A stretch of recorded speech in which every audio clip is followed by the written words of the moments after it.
This podcast is sponsored by nobody. Hey dudes, this is Roseanne Sorrentino Pepper in the original version of Annie, and you're listening to Tommy Throwback Kovac on Splat from the Past. He has no filter, but his big heart makes up for it. Hey dudes, welcome to Splat from the Past, the only 80s themed horror and sci-fi show where things could get totally radical. Now today is a very special episode of Splat from the Past. We are headed for Easter weekend, and I will be interviewing JC himself, Ted Neeley, from Jesus Christ Superstar. And I cannot wait. It is just about the time to promote the brand new Jesus Christ Superstar documentary, Superstars. I got to see a screener of it the other day. It is awesome. I really enjoyed it. And we're going to talk about the legacy of the musical and the movie. And, Ted started out in the Ted Neeley Five, his band. They got to play on the Smothers Brothers show, and it incidentally was the last episode of the Smothers Brothers show, or pretty close to it. And then, of course, we transitioned into musicals. He did Hair, he did The Who's Tommy, and, of course, Jesus Christ Superstar. And he's had small parts in movies like Vanishing Point, Robert Altman's A Perfect Couple, Django Unchained. I remember seeing that in the theater, and I was like, is that Ted Neely? And, of course, he guest starred on The Man from Atlantis and Starsky and Hutch. And I'm going to try to squeeze all of that in today, and it is going to be spectacular. I hope all you have a happy Easter during this crazy, crazy time, this insane world that we're living in, but it seems to be getting just a little bit better, and I am happy about it. So, here is my interview with Ted Neely.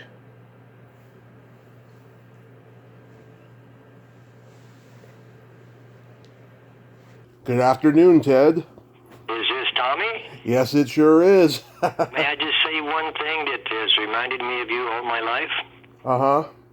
See me, feel me, touch me, heal me. Tommy Kovac's with us tonight, ladies and gentlemen. Anyway, how are you, man? I am great, and just so you know, I'm a huge fan of The Who. I saw them live about 5 years ago, and they were fantastic. Aren't they the best? They are the best.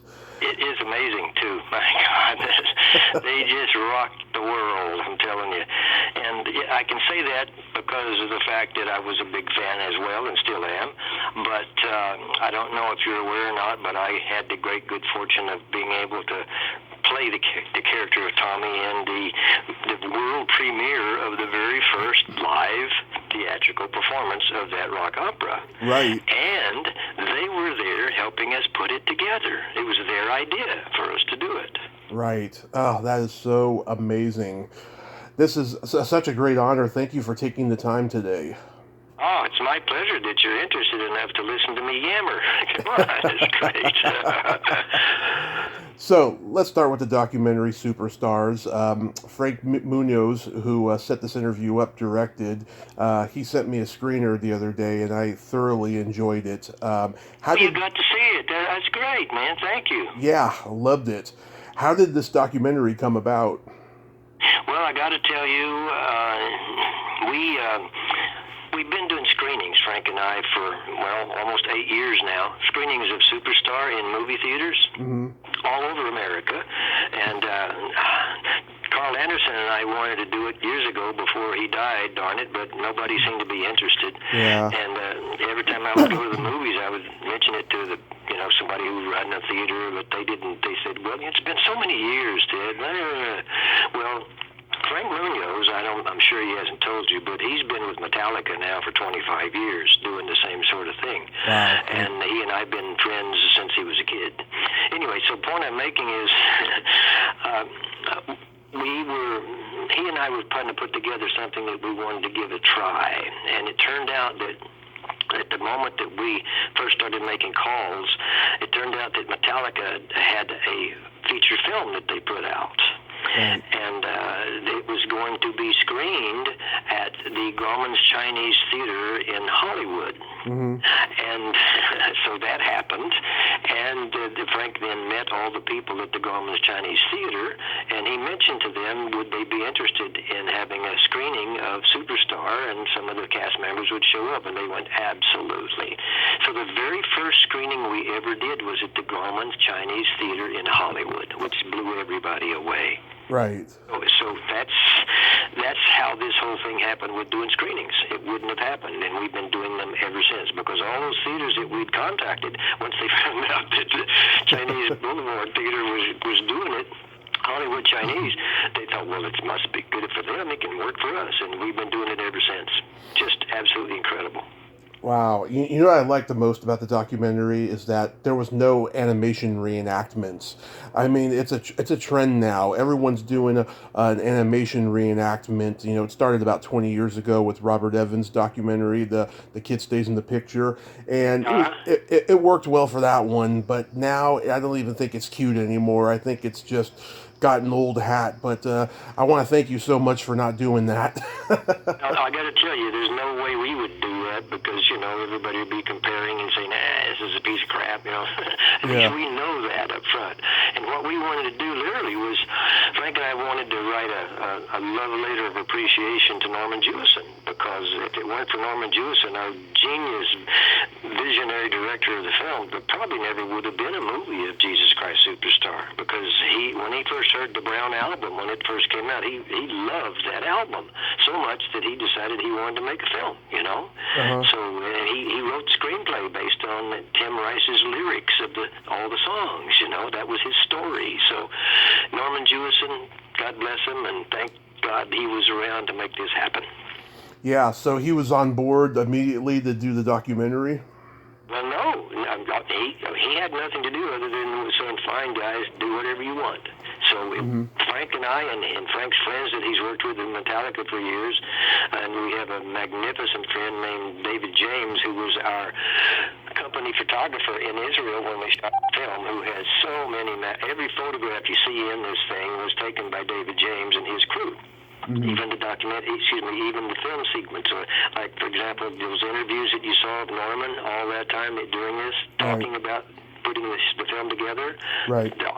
Any documentary, of course, you saw that was actually on set. That was David James' camera crew doing the photographs, you see.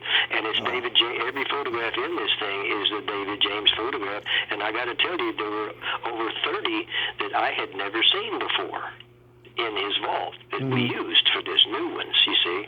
And, you know, the fan base has seen probably most of the photographs, but they've never seen any of these new ones. So that gave us an interest to actually do this and to pay tribute to Norman Jewison and to all the 8 principal characters in the film. Wow.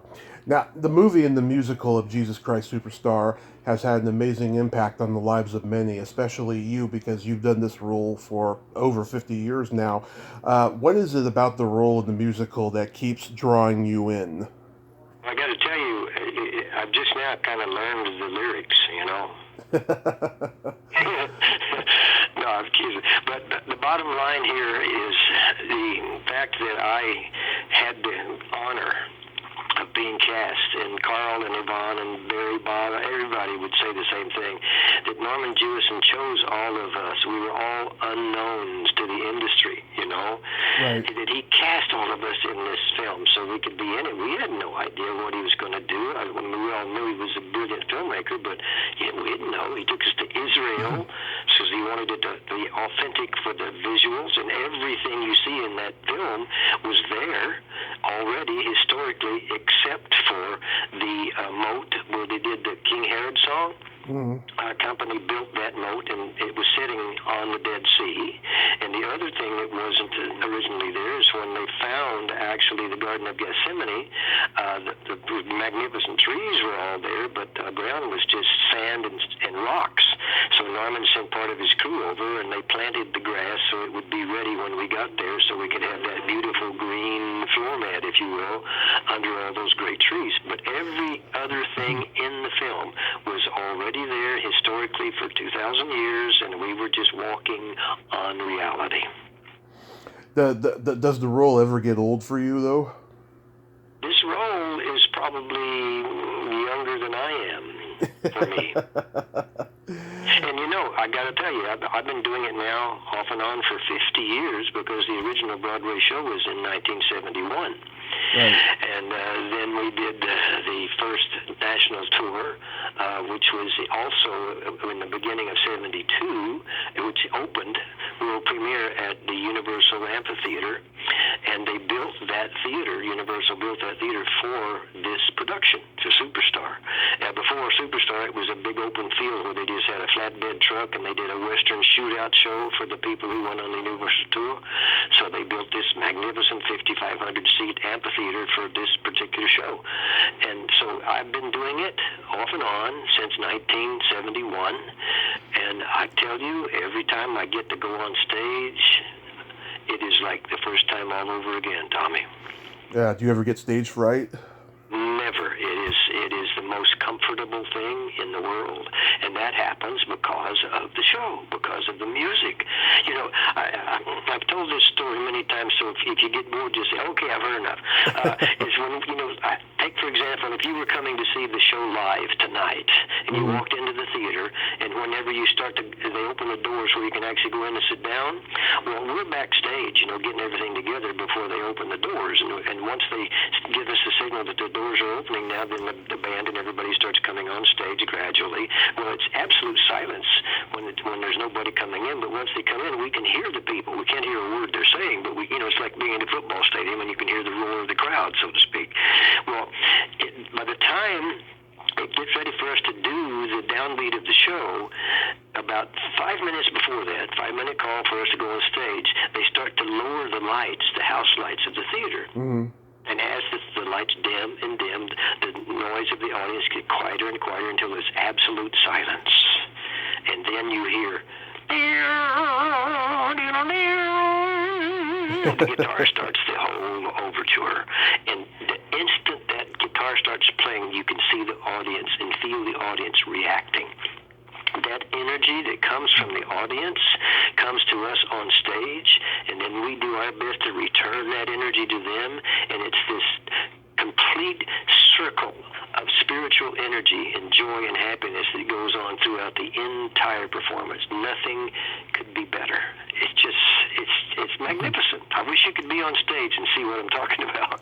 I know. I've never gotten to see the stage version, up close. Really? Nah, never. I've only seen the movie many times since the 90s when VH1 used to play it all the time, back to back with what city do you live in? But right now I live in Reading, but I was born and raised in San Francisco. And so you're on the West Coast. Right. All right, so what's the closest major city to where you live? Sacramento. Sacramento, okay. We were just in Sacramento before the lockdown happened.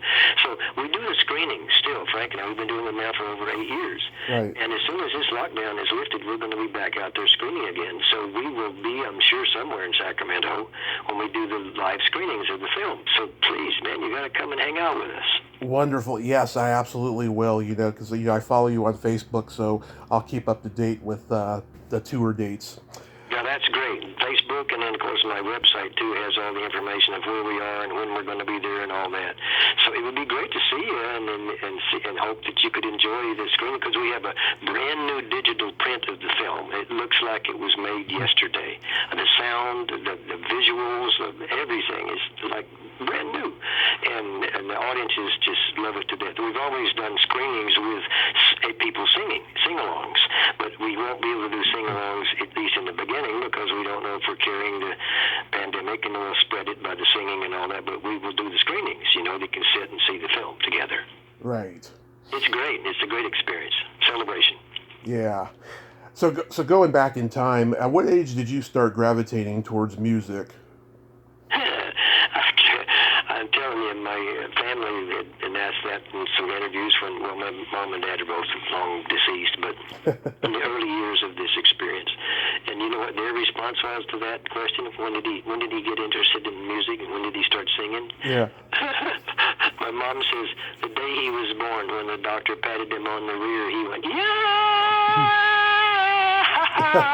He didn't cry, he just screamed out like that, So I've been singing all my life, literally.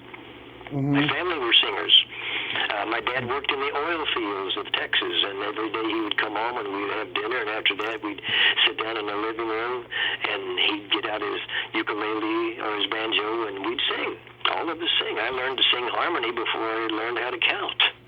So I've been singing all my life, and I love everything about it. Were there any famous singers that influenced you?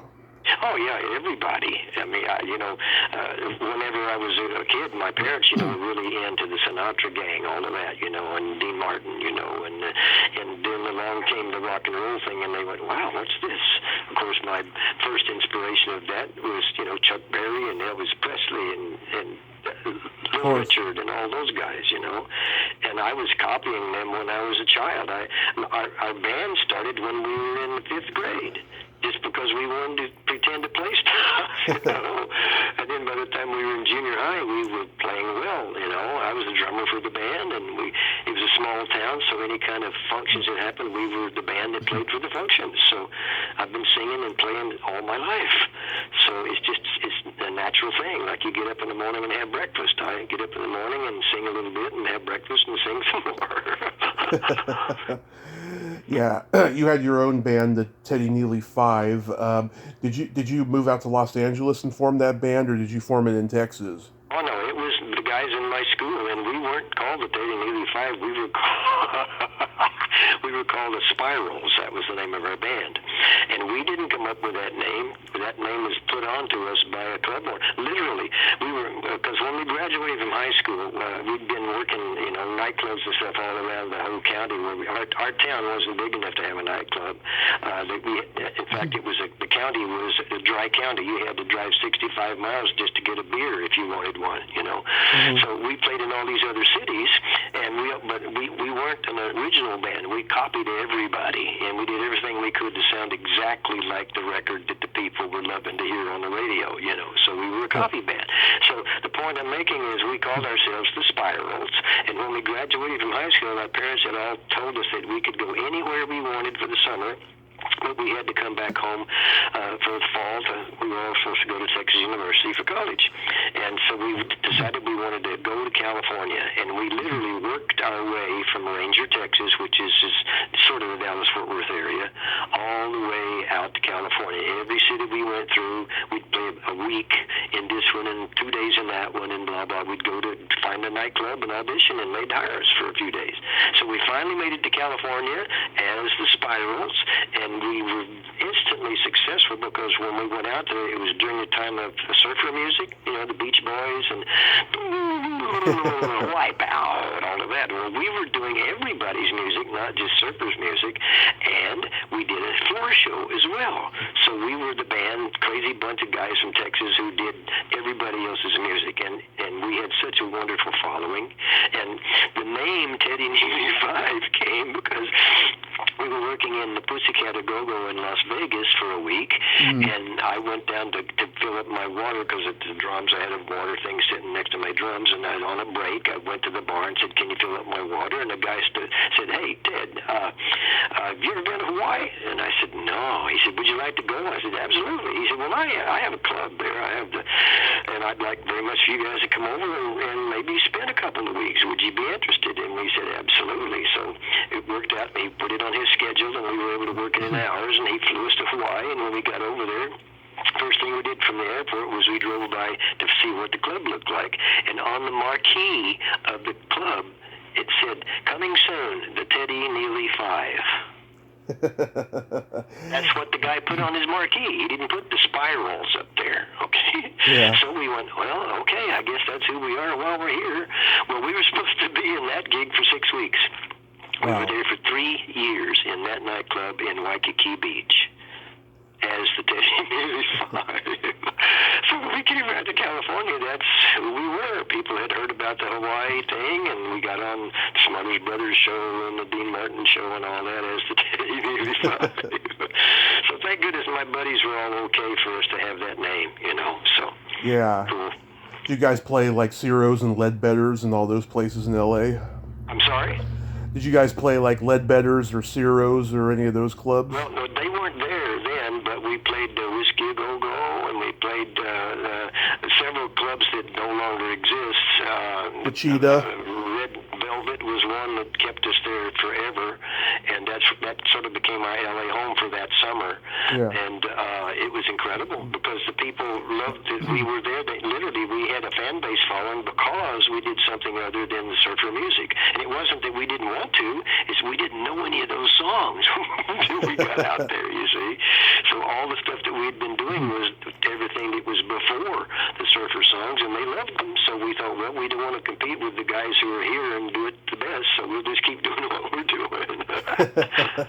I saw the clip on YouTube of you guys on the Smothers Brothers show doing Always Something There to Remind Me. Yeah, you were a watcher. That's great, man. Yeah. Yeah. We became semi-regulars on the Smothers Brothers show because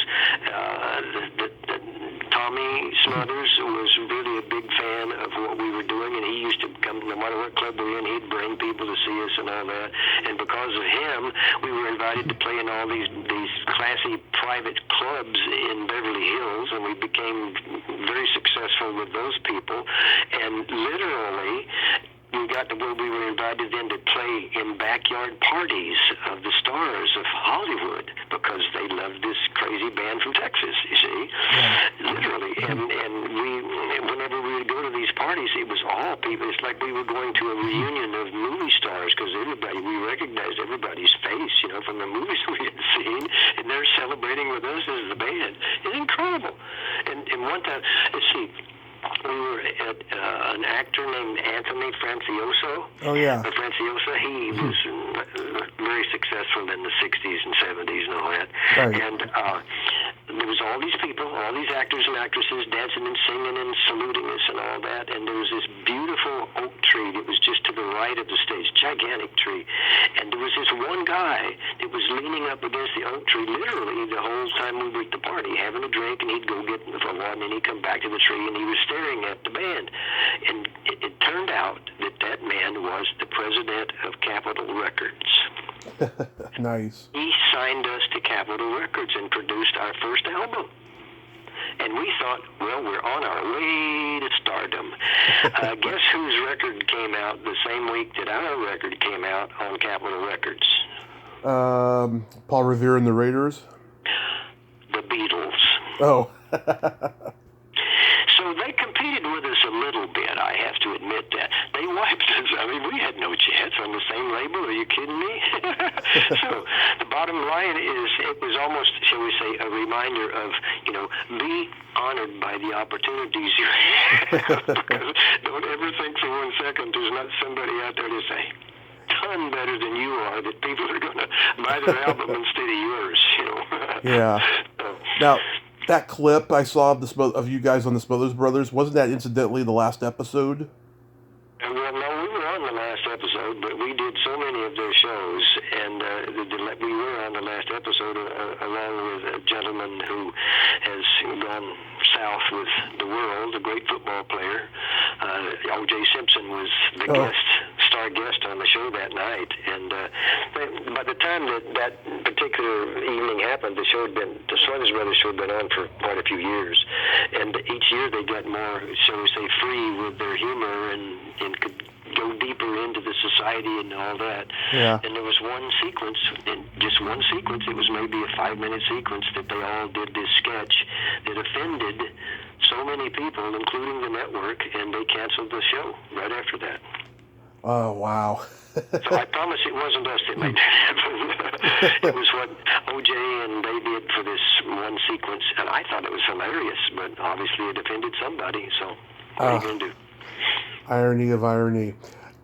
So what made you... And the funny thing about it was then, the first thing I ever did in theater, in actual legitimate theater, was the show Hair, and it just so happened that my connection happened with being in it because Tommy Smothers was one of the executive producers of Hair. So there you go. Yeah. Were you in the same production of Hair with Keith Carradine and Joe Mantegna? No. Keith was in the New York production, yes. And I was in the New York production, but way later on because they were in the original of that, Yeah. And Keith's a dear friend, and Alan Nichols is another guy that connected me with Keith who did the show. And then once I was in New York, Keith was there for like another week, and then he was going off to do other things. Wow, that's amazing.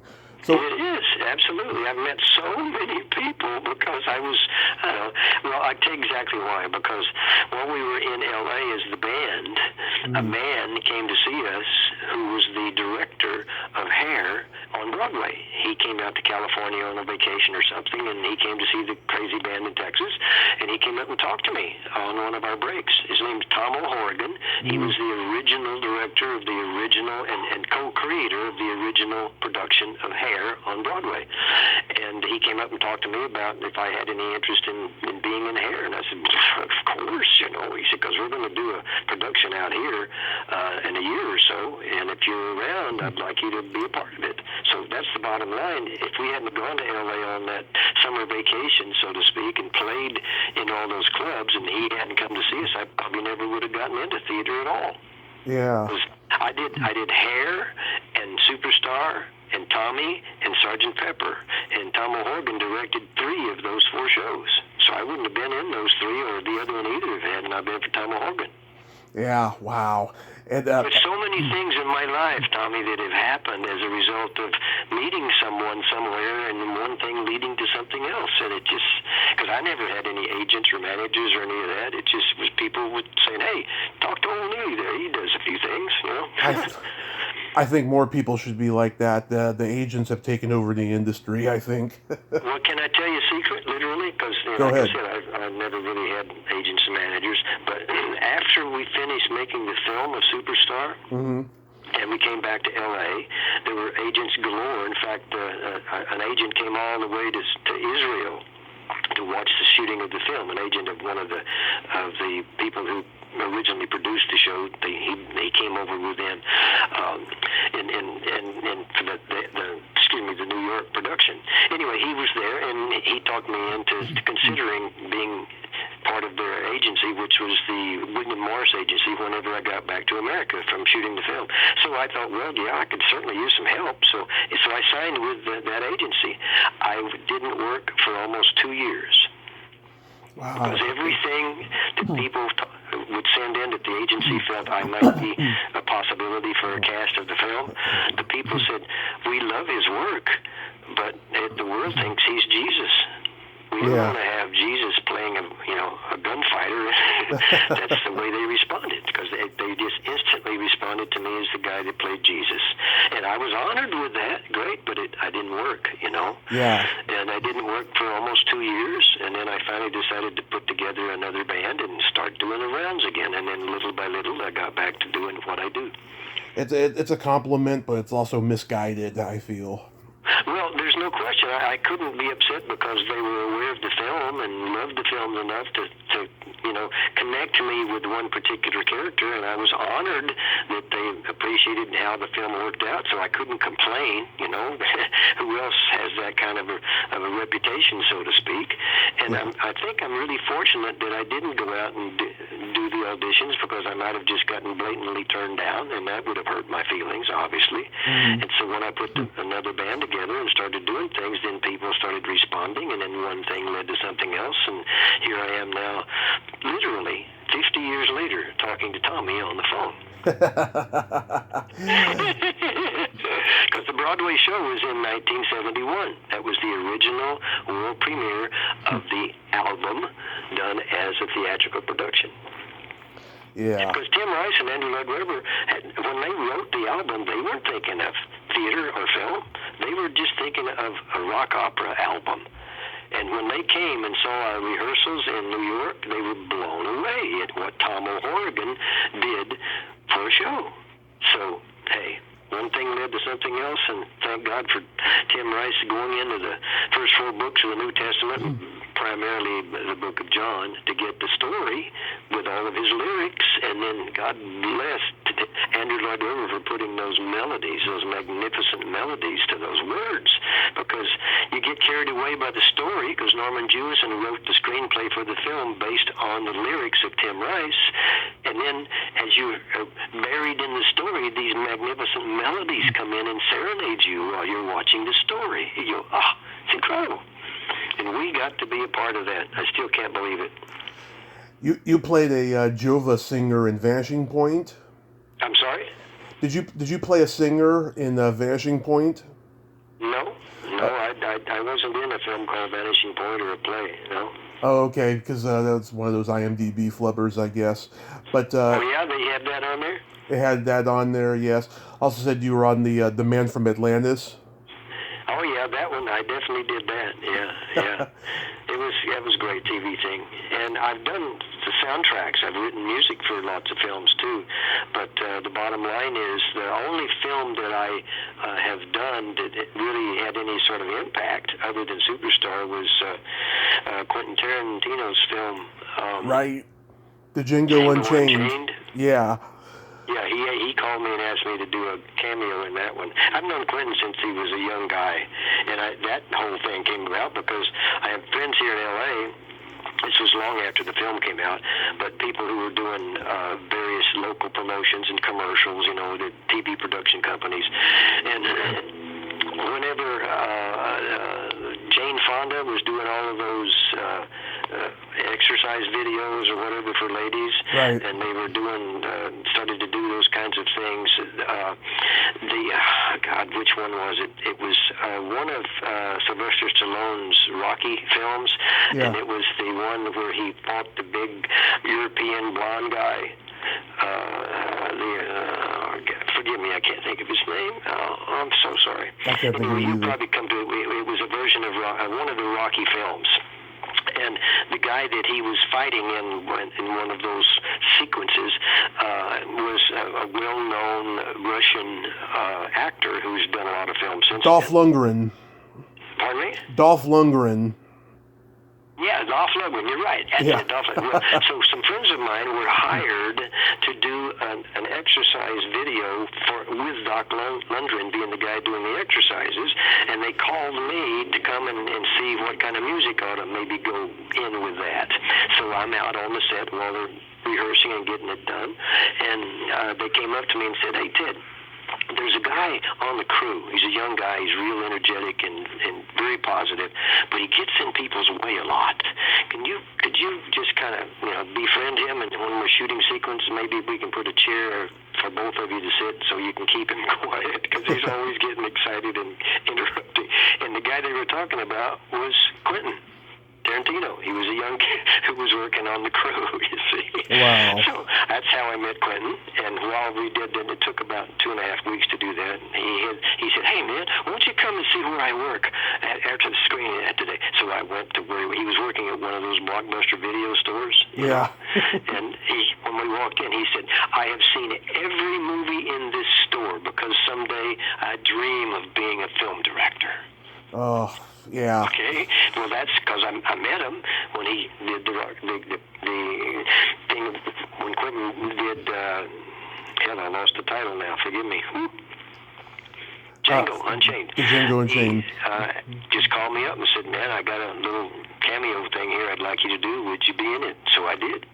And I got to be in that film. We went to New Orleans to shoot it. We were in the trenches the whole time. It was incredible, the experience of that. And I got to write a couple songs that were in the score. Quentin's a great guy. He took care of everybody beautifully. And whenever I was in scenes on location or even in the studio, he would he would always have the crew and everybody whenever.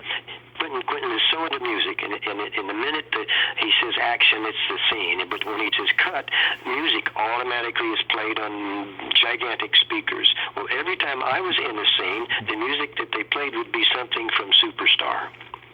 And Quentin and all of the crew would be dancing and singing to the songs while they were setting up the next scene. Wow.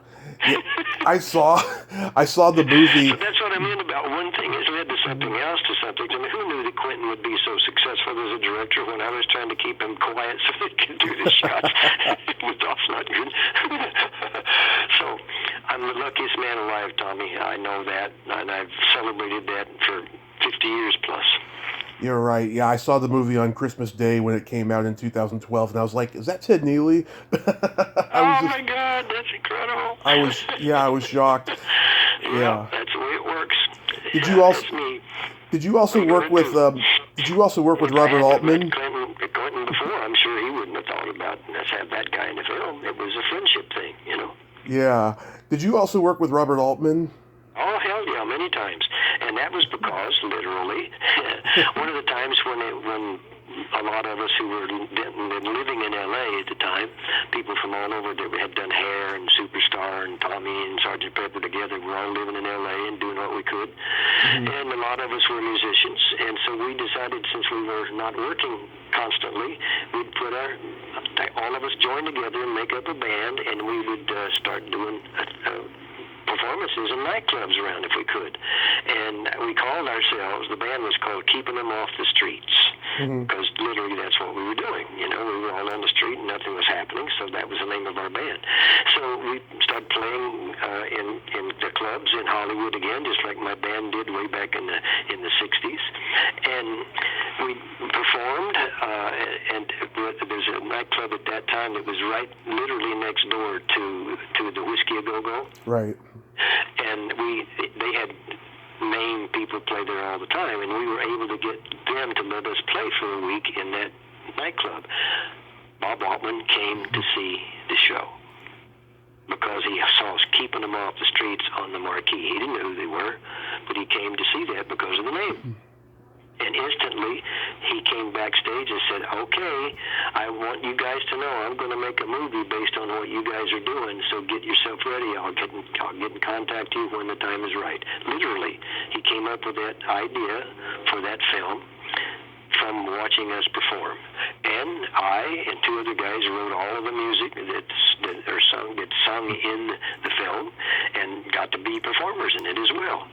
And Bob Altman was incredible as well. Bless his heart, he's passed on. He was very similar to Norman Jewison in the way he treated people. You know, he wasn't this director who was in charge of everything. He was this guy who collaborates with you because you're working together. You know, great guy.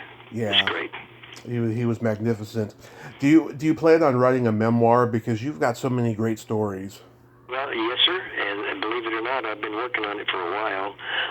But in this lockdown, which I was planning on maybe finishing it, Frank Munoz, the man who set up this interview for us, he's my business manager.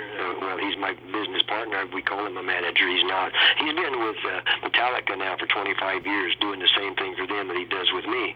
He's a guy who learned the business, and he's really into the promotion and all that kind of stuff. And then he and I put together this documentary that we're promoting now. It's our production. Anyway, so yeah, the thing about it was every single thing that I have done came as a result of somebody else that I know, literally. And for example, when we did this film, A Perfect Couple, it's called, that we were keeping them off the streets, we did a sequence at the Hollywood Bowl with the Los Angeles Philharmonica Orchestra playing with us in the Hollywood Bowl, and it was just unbelievable. You know, that's a 20,000 seat arena, that place. And there we are up there singing as if we're big stars, because it's a Bob Altman film that we were producing. So, hey, what are you going to do, man? Luck be a lady tonight, whatever that is. Frank Sinatra. Do you think you'll ever get to play Jesus again? I'm glad you asked, my friend, because I got a call quite a while back. An email actually that turned into a call from Italy, from a director, a man named Massimo Romeo Piparo, who's a director producer in Rome, inviting me to join his company for the 20th anniversary celebration of his company doing Jesus Christ Superstar for 20 years, every Easter and every Christmas. And they were celebrating the 20th anniversary. He said, would you please come over and play Jesus in our production? We need you for a 4-week rehearsal and a 6-week run. Could you consider that? And I'm thinking, he actually thinks I would say no to an opportunity to go to Rome for 2 months, 3 months, you know? Who gets to do that? So, yeah, I went over there to do it. So, guess how long that 6-week show ran? I'm guessing a year. 5.5 years. And if it weren't for the pandemic, Tommy, we'd still be there, literally. Yeah. Because he had never taken one of his Roman productions out of Italy. He did all the cities in Italy, but never out of Rome. Out of Italy.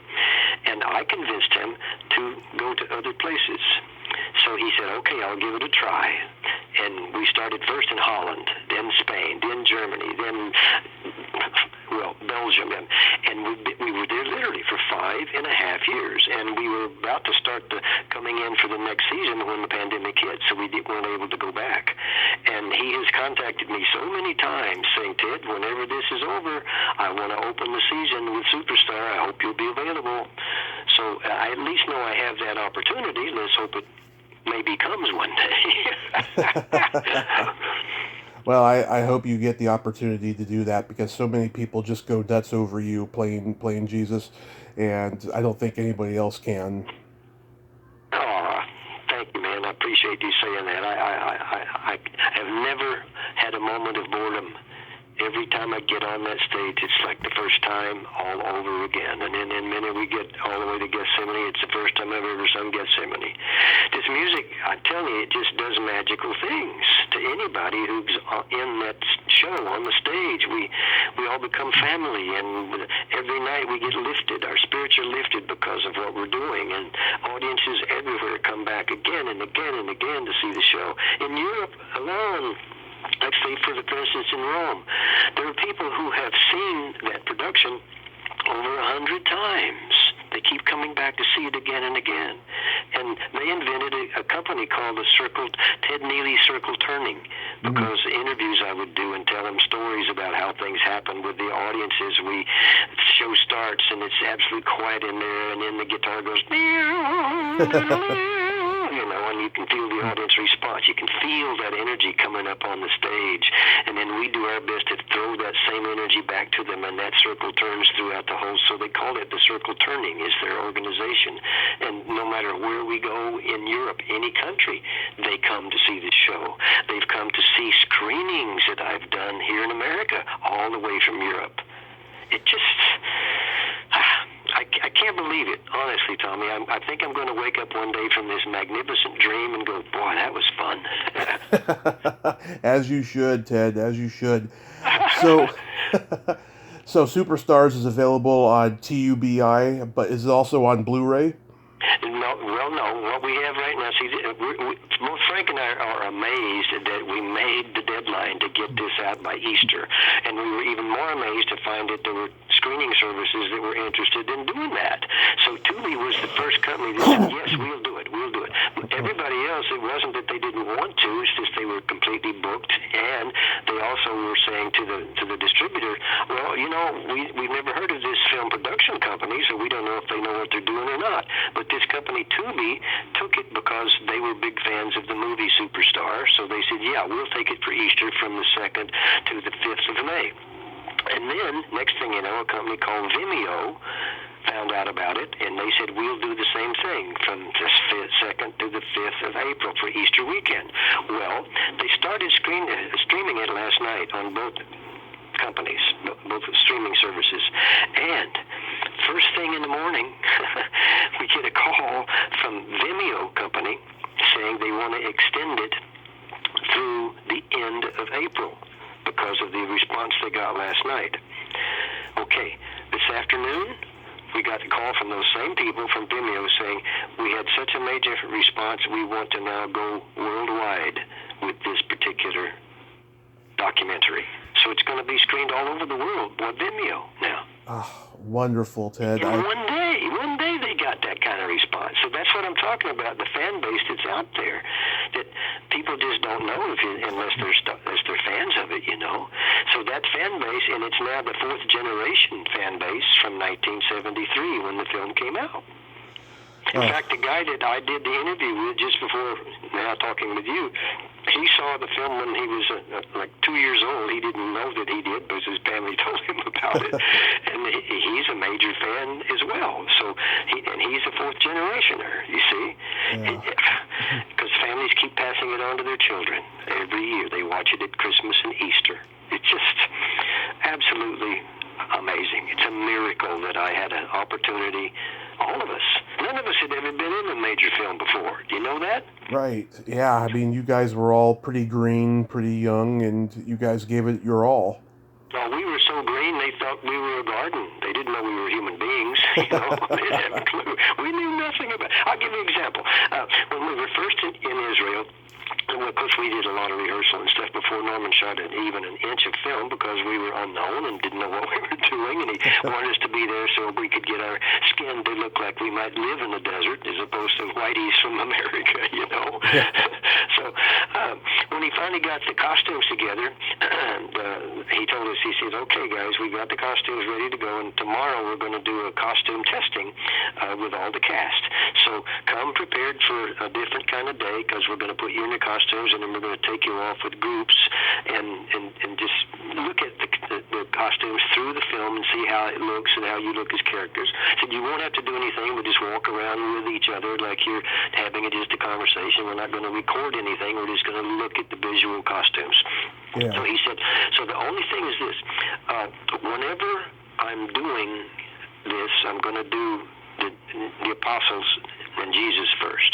So the next day we get up there and we're up in line and the costumes are ready for the apostles and Jesus, and we're going to do our little walk around and talk and all that. So Norman says, okay guys, I just want you to be comfortable with this because this is something nobody's going to see but us. Just walk around as if you're just having a meeting in the backyard or in the desert before you're going to go fishing or something. And we want to just see how you look in the costumes with each other. He said, but the thing you must remember is when I say action, you must hit your mark. So there was silence for a minute, and then one of the apostles, whose name shall remain unknown, said, pardon me, Mr. Jewison, and then with a fist folded up, he said, which apostle is Mark? Who do we hit? We knew nothing about you hit your mark where you're supposed to stand for a film sequence. He thought Jewison was telling us to beat the crap out of Mark the Apostle. You know, Matthew, Mark, Luke. We knew nothing. That's how stupid we were. Yeah. Wow. Now, Norman Jewison never once in that whole time we were there related to any single one of us as idiots. He treated us every day like we'd been working together for years. We were contemporaries. We were collaborators. Always used our desire to do what we wanted, helped us feel comfortable. Absolute genius, visionary filmmaker. And I honestly believe to this day, had it not been for Norman Jewison, Superstar probably never would have become a film. Yeah. Because he fell in love with that Brown album, the original album, when it first came out, and decided to make a film, period. Yeah. Otherwise, Godspell would have been the big hit. You're absolutely right. There's no question about that. You know, and we were doing the original Superstar at the same time the original Godspell was happening in New York. So, there you go. Well, Ted, I hope the documentary gets many views, and I hope I get to. Thank you. I hope I get to meet you in Sacramento someday, and I want to thank you so much for coming on today, and I hope you and your family have a happy Easter. Thank you, and I'm so glad that you were willing to put some time with me so the people will know what we're doing. So definitely, let's plan on seeing each other in Sacramento whenever the next screening happens, and you can find out any information on my website or on the Facebook, wherever you went and did that, and let's keep in touch with each other so I make sure that I can make sure you get there and see the screening if you feel like it. Absolutely, sir. Will do. So, okay. You have yourself a great day. Thank you so much, Tommy. You take good care. Thank you, sir. Bye-bye. Okay, bye-bye. Well, there you have it. Ted Neely. Ain't he a cool dude? Oh, what a very nice man. Very passionate about playing Christ in Jesus Christ Superstar. And you should check out that documentary, Superstars. It is magnificent. You will love it. Well, until next time, this is Tommy Throwback Kovac saying, there's no shame in living in the past, because the present sucks. Later, dudes. Happy Easter. Amen.